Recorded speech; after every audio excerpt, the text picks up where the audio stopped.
kita akan lihat klarifikasi dari Prabu Dias atas kerusuhan yang terjadi di Cirebon, yang salah satunya aktornya adalah Mahesa Al-Bantani.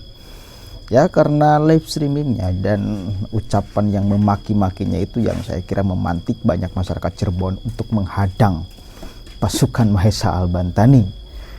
Ya, tak terima juga masyarakat Cirebon karena kita tahu sama-sama bahkan Gus Abbas Buntut juga kan dihina-hina, ditantang-tantang. Bahkan sekali lagi kalimat perang itu keluar dari mulut Mahesa Al-Bantani. Coba kita akan lihat dulu nih klarifikasi dari Prabu Dias dari Keraton Cirebon, saudara.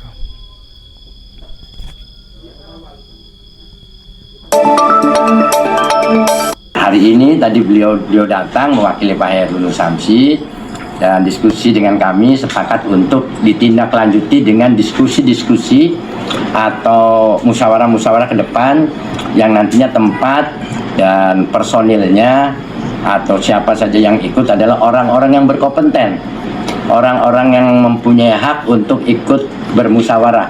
Dan musyawarah ini tidak bisa sekali dua kali, mungkin kita bermaraton. Hanya pesan kami kepada semua pihak, baik pemerintah pusat, masyarakat, atau siapapun kelompok-kelompok yang berkepentingan dengan hal-hal ini, mohon kita semua menjaga marwah leluhur. Katanya kita turunannya para wali, katanya kita turunannya aulia. Ayolah kita semua berangkulan, bergandengan tangan, dan bermusyawarah bersama. Hal-hal ini aib untuk dikeluarkan di publik, malu kita malu.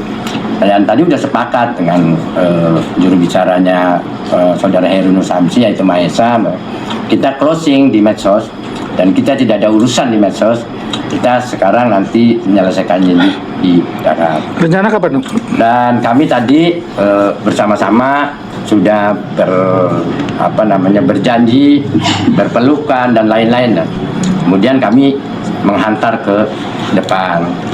Adapun kejadian di depan, kami sangat kaget, tapi untung tidak terjadi apa-apa, hanya sekedar ya pesuar begitulah. Ya, karena saya berjanji kepada delegasi dari Pak Heru Nursamsi bahwa sebagai tamu saya jamin keamanannya. Makanya saya turunkan teman-teman mantan ahli untuk menjaga beliau gitu.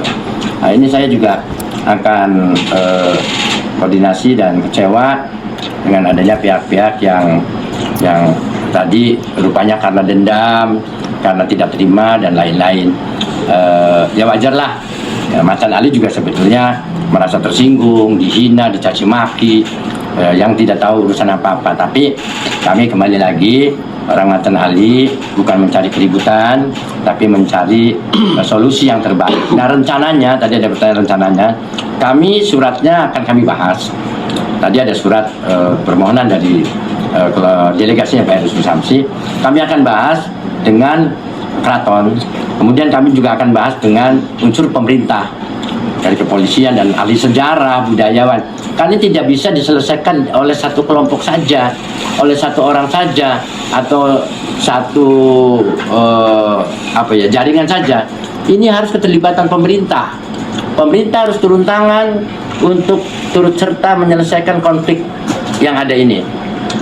Ya kan? Ini konflik bagi orang di Keraton Cirebon, Keraton Sepuat tidak ada konflik. Nah, tapi kami melihat ini akhirnya ada konflik sebetulnya. Jadi mari kita nanti akan selesaikan. Saya akan melibatkan pemerintah daerah, provinsi dan pusat untuk tidak mendiamkan hal ini. Ini bisa terjadi konflik horizontal yang berkepanjangan. Kita nggak mau Indonesia tidak kondusif. Sekarang mau ada pelantikan presiden dan wakil presiden terpilih secara sah berdasarkan keputusan MK, KPU, PT UN dan lain-lain. Kita harus jaga itu. Kemudian ada pilkada nanti November serentak. Kami masyarakat berkewajiban oleh itu. Oleh sebab itu, jangan kami masyarakat bersatu padu untuk menjaga kondusivitas, sementara pemerintah tidak mau turun tangan ikut menengahi hal ini. Menengahi bukan membela siapa-siapa.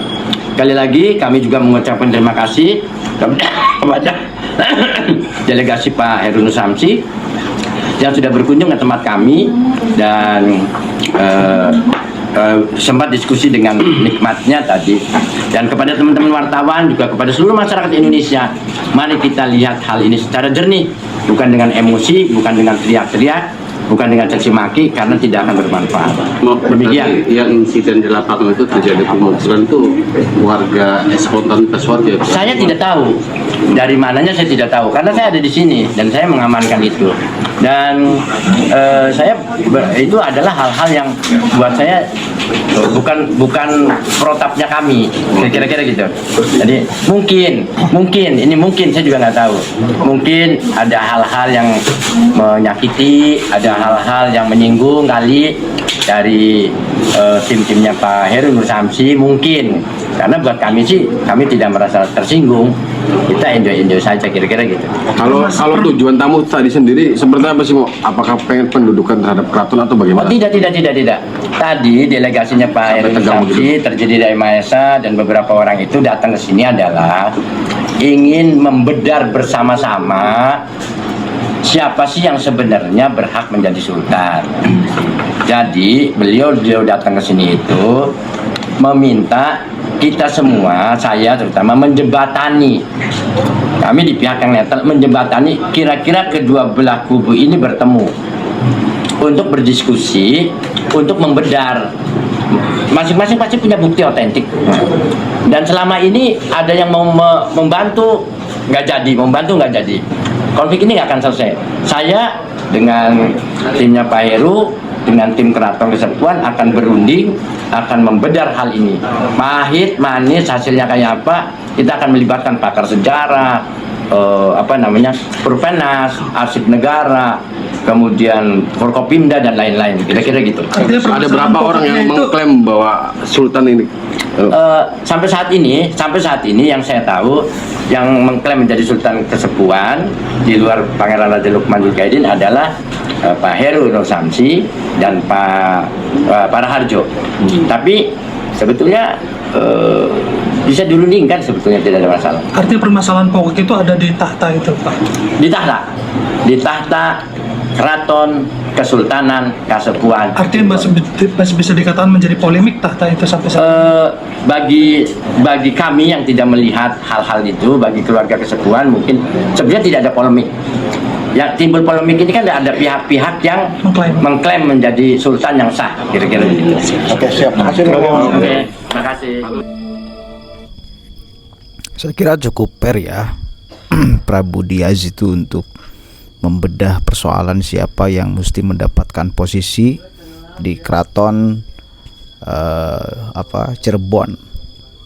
Ya, coba kalau respon misal ini persoalan nasabnya, pihak Mbak Alwi itu responnya seperti ini. Pihak yang digugatkan, Keraton Cirebon, digugat oleh